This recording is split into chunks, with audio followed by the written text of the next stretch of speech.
Well, thank you, and thanks to all the gathered delegates and luminaries and media professionals, and thanks especially to the hosts of the Munich Security Conference for being able to put on such an incredible event. We're, of course, thrilled to be here. We're happy to be here. And, you know, one of the things that I wanted to talk about today is, of course, our shared values. And, you know, it's great to be back in Germany. As you heard earlier, I was here last year as United States Senator. I saw Foreign Secretary David Lammy and joked that both of us last year had different jobs than we have now. But now it's time for all of our countries, for all of us who have been fortunate enough to be given political power by our respective peoples, to use it wisely to improve their lives. And I want to say that, you know, I was fortunate in my time here to spend some time outside the walls of this conference over the last 24 hours, and I've been so impressed by the hospitality of the people, even as, of course, as they're reeling from yesterday's horrendous attack. And the first time I was ever in Munich was with my wife, actually, who's here with me today, on a personal trip. And I've always loved the city of Munich, and I've always loved its people. And I just want to say that we're very moved, and our thoughts and prayers are with Munich and everybody affected by the evil inflicted on this beautiful community. We're thinking about you, we're praying for you, and we will certainly be rooting for you in the days and weeks to come. Now, thank you.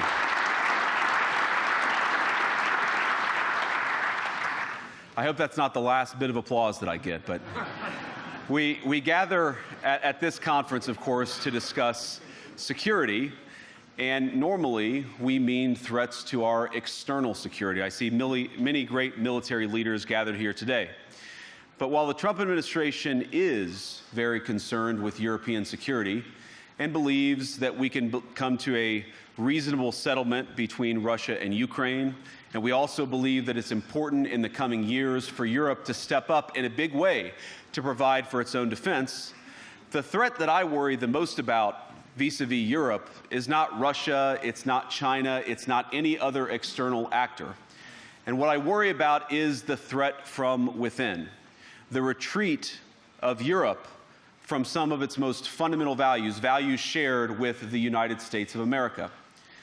Now, I was struck that a former European commissioner went on television recently and sounded delighted that the Romanian government had just annulled an entire election. He warned that if things don't go to plan, the very same thing could happen in Germany too. Now, these cavalier statements are shocking to American ears. For years, we've been told that everything we fund and support is in the name of our shared democratic values.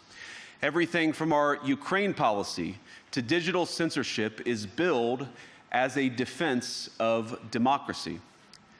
But when we see European courts canceling elections and senior officials threatening to cancel others, we ought to ask whether we're holding ourselves to an appropriately high standard.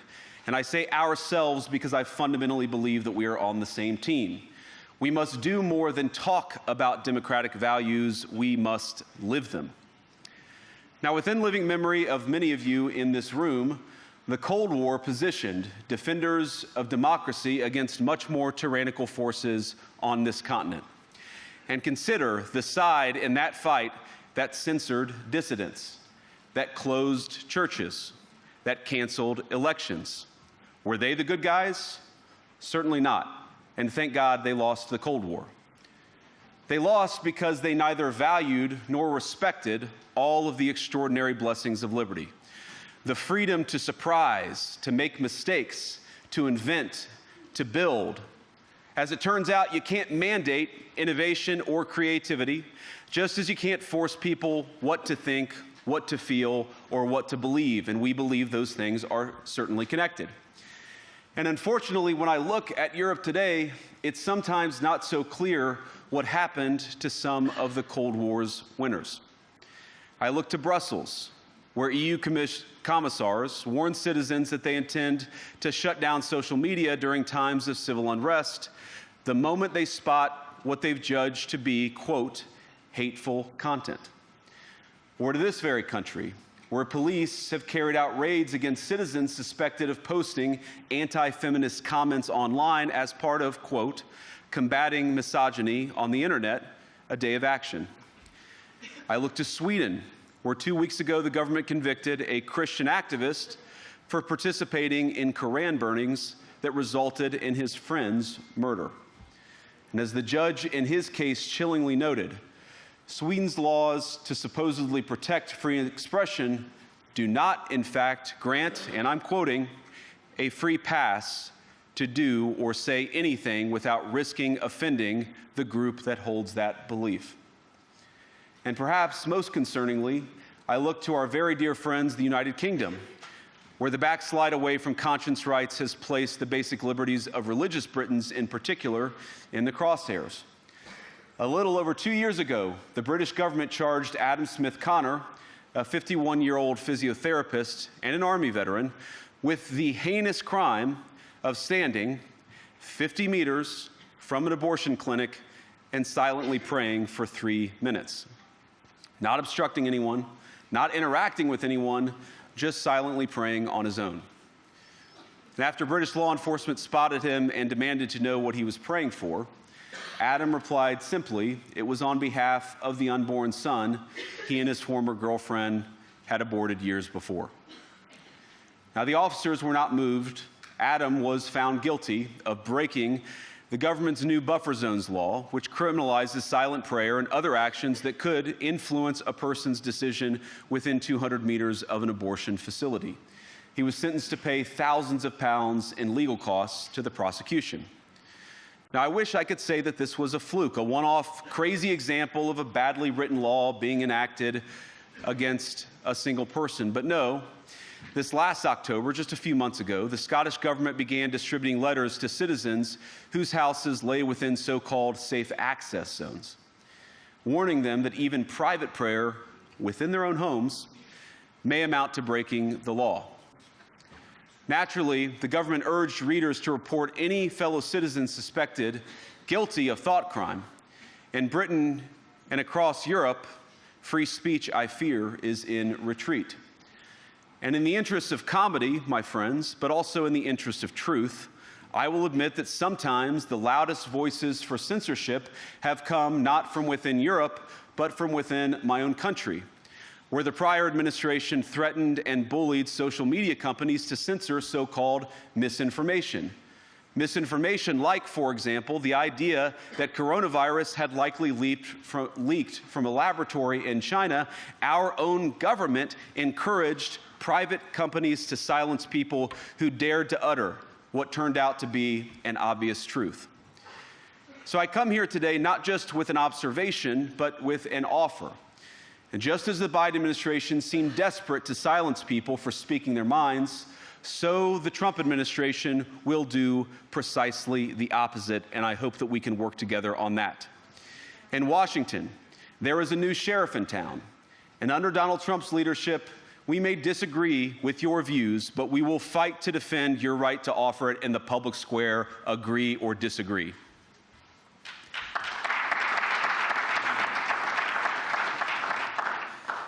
Now, we're at the point, of course, that the situation has gotten so bad that this December, Romania straight up canceled the results of a presidential election based on the flimsy suspicions of an intelligence agency and enormous pressure from its continental neighbors. Now, as I understand it, the argument was that Russian disinformation had infected the Romanian elections. But I'd ask my European friends to have some perspective.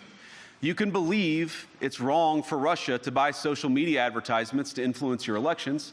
We certainly do. You can condemn it on the world stage even. But if your democracy can be destroyed with a few $100,000 of digital advertising from a foreign country, then it wasn't very strong to begin with. Now, the good news is that I happen to think your democracies are substantially less brittle than many people apparently fear. And I really do believe that allowing our citizens to speak their mind will make them stronger still. Which, of course, brings us back to Munich, where the organizers of this very conference have banned lawmakers representing populist parties on both the left and the right from participating in these conversations. Now again, we don't have to agree with everything or anything that people say, but when when political leaders represent an important constituency, it is incumbent upon us to at least participate in dialogue with them.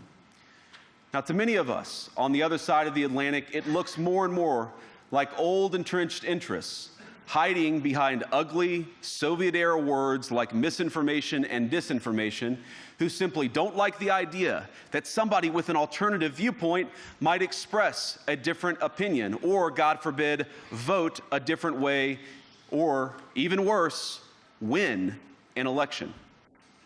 Now, this is a security conference, and I'm sure you all came here prepared to talk about how exactly you intend to increase defense spending over the next few years in line with some new target.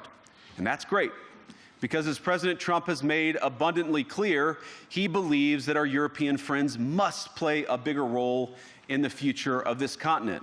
We don't think, you hear this term, burden sharing, but we think it's an important part of being in a shared alliance together that the Europeans step up while America focuses on areas of the world that are in great danger.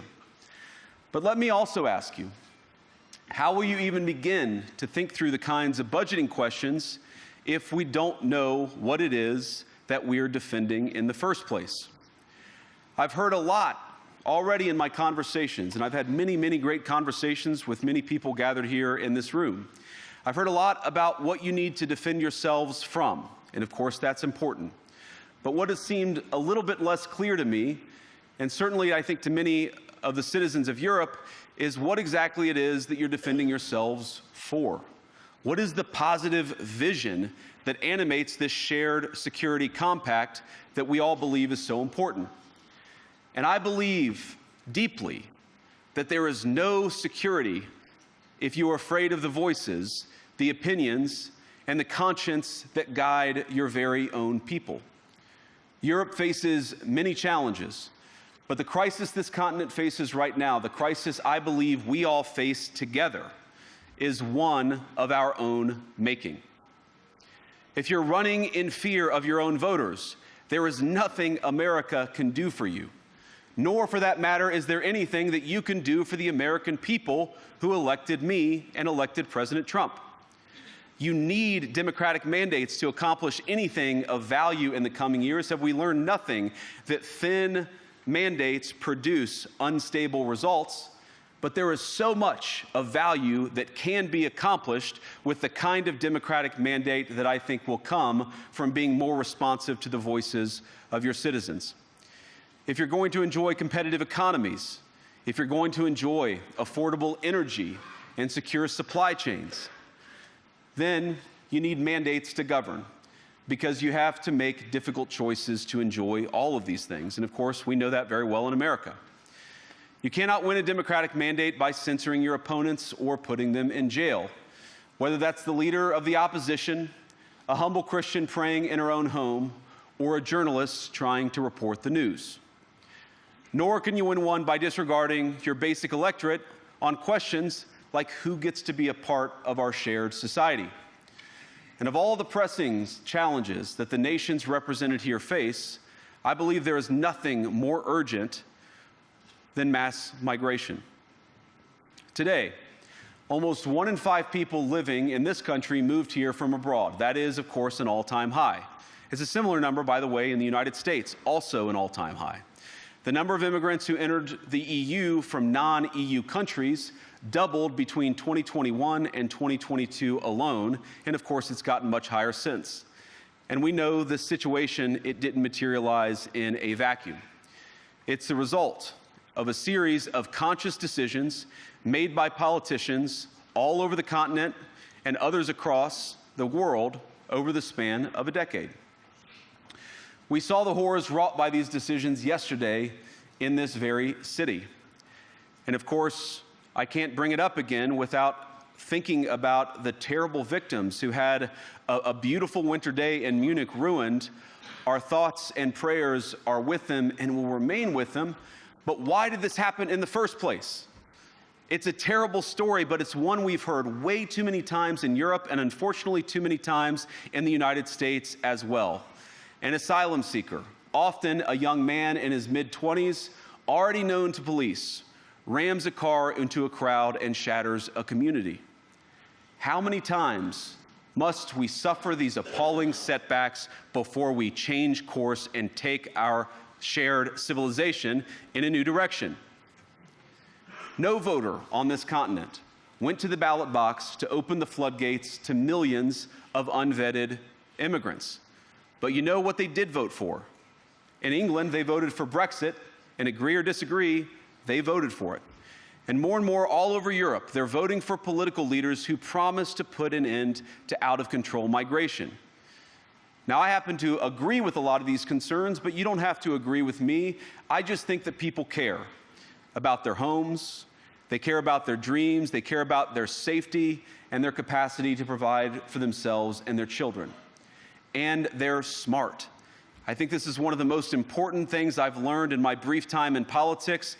Contrary to what you might hear a couple mountains over in Davos, the citizens of all of our nations don't generally think of themselves as educated animals or as interchangeable cogs of a global economy.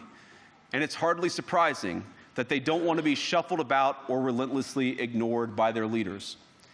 And it is the business of democracy to adjudicate these big questions at the ballot box. I believe that dismissing people, dismissing their concerns, or worse yet, shutting down media, shutting down elections, or shutting people out of the political process protects nothing. In fact, it is the most surefire way to destroy democracy. And speaking up and expressing opinions isn't election interference. Even when people express views outside your own country, and even when those people are very influential. And trust me, I say this with all humor, if American democracy can survive 10 years of Greta Thunberg scolding, you guys can survive a few months of Elon Musk. But what no democracy, American, German, or European, will survive is telling millions of voters that their thoughts and concerns, their aspirations, their pleas for relief are invalid or unworthy of even being considered. Democracy rests on the sacred principle that the voice of the people matters. There's no room for firewalls. You either uphold the principle or you don't. Europeans, the people, have a voice. European leaders have a choice. And my strong belief is that we do not need to be afraid of the future. You can embrace what your people tell you, even when it's surprising, even when you don't agree. And if you do so, you can face the future with certainty and with confidence, knowing that the nation stands behind each of you.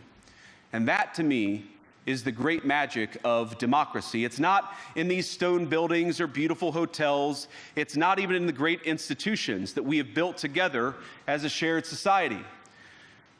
To believe in democracy is to understand that each of our citizens has wisdom and has a voice. And if we refuse to listen to that voice, even our most successful fights will secure very little. As Pope John Paul II, in my view, one of the most extraordinary champions of democracy on this continent or any other, once said, "Do not be afraid." We shouldn't be afraid of our people, even when they express views that disagree with their leadership. Thank you all. Good luck to all of you. God bless you.